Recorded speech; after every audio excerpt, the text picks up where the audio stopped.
হ্যাঁ, এবার রবিন বল। জি স্যার, বলেন। আচ্ছা, তোর জন্য প্রথম প্রশ্ন হলো, তুই বড় নাকি তোর বাবা বড়?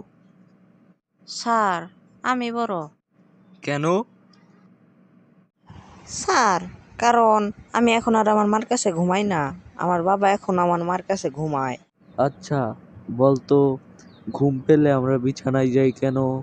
স্যার, কারণ ঘুম পেলে বিছানা আমাদের কাছে আসে না, তাই। আচ্ছা, বলতো 2 আর 2 যোগ করলে কত হয়? জানি না স্যার। তুই একটা আস্ত গরু। স্যার, আমি এখনো ছোট, আমাকে বাছুর ডাকবেন। আচ্ছা বলতো, বিদ্যুৎ আবিষ্কার না হলে কি হতো? কি আর হতো, হারিকেন জ্বালিয়ে টিভি দেখতে হতো। রবিন, মরুভূমির একটা প্রাণীর নাম বল। স্যার, যেমন ধরেন উট। আচ্ছা, মরুভূমির আরেকটা প্রাণীর নাম বল। স্যার, আরেকটা উট।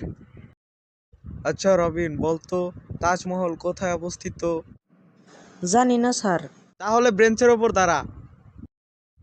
কেন স্যার? ফ্রেন্সের ওপর দাঁড়ালে কি তাজমহল দেখতে পাবো?